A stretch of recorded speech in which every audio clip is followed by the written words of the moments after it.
Hai semua, selamat datang di video saya. Di sini saya akan menjelaskan sedikit tentang Perang Dingin. Isi materi Perang Dingin, penyebab Perang Dingin, peristiwa utama Perang Dingin, dampak Perang Dingin, akhir Perang Dingin, dan kesimpulan.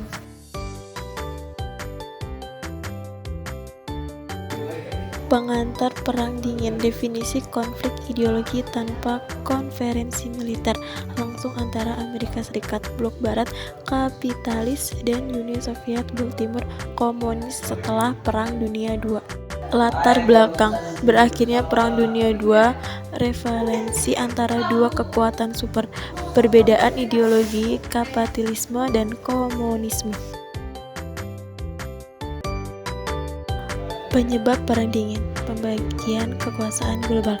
Asia mendukung demokrasi liberal dan kapitalisme. Uni Soviet mempromosikan komunis dan sistem pemerintahan otoriter. Kesepakatan pasca Perang Dunia II, Konferensi Yalta dan Potsdam 1945 menciptakan ketegangan atas pembagian wilayah Eropa. Perlombaan kekuatan, perlombaan senjata terutama nuklir, perlombaan pengaruh politik di negara-negara dunia ketiga. Peristiwa utama Perang Dingin, blokade Berlin dan tembok Berlin 1948 hingga 1989, pembagian Jerman menjadi Jerman Barat didukung Asia dan Jerman Timur didukung Soviet. Dan puncak pembangunan tembok Berlin 1961. Perlombaan senjata dan teknologi, perlombaan nuklir Hiroshima dan Nagasaki menjadi latar belakang kekuatan nuklir. Perlombaan ruang angkasa, peluncuran satelit Sputnik 1957 oleh Soviet dan pendaratan Apollo 11 1969 oleh Asia. Krisis Kuba 1962, konfirmasi antara Asia dan Soviet terkait rudal nuklir di Kuba.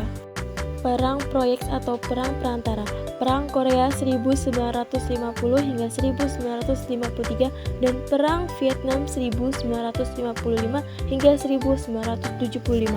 Intervensi Soviet di Afghanistan 1979 hingga 1989. Dampak Perang Dingin dalam politik, munculnya negara-negara non-blok atau gerakan non-blok, ketegangan politik global selama dekade 1950 sampai 1980-an. Dan dalam bidang ekonomi, pembagian blok ekonomi di dunia, meningkatnya pengeluaran pertahanan oleh negara-negara superpower. Dalam bidang sosial, penyebaran propaganda ideologi, ketakutan global akan perang nuklir. Akhir Perang Dingin, Perestroika dan Glasnost, reformasi oleh Mikhail Gorbachev di unit Soviet pada 1980-an. Runtuhnya tembok Berlin 1989, simbol berakhirnya Perang Dingin. Bubar Uni Soviet 1991, Uni Soviet terpecah menjadi negara-negara yang independen. Kesimpulan, Perang Dingin adalah salah satu konflik terpanjang dan paling kompleks dalam sejarah modern. Dampaknya masih terasa dalam dinamika politik internasional hingga hari ini. Dan sekian penjelasan dari saya ucapkan terima kasih.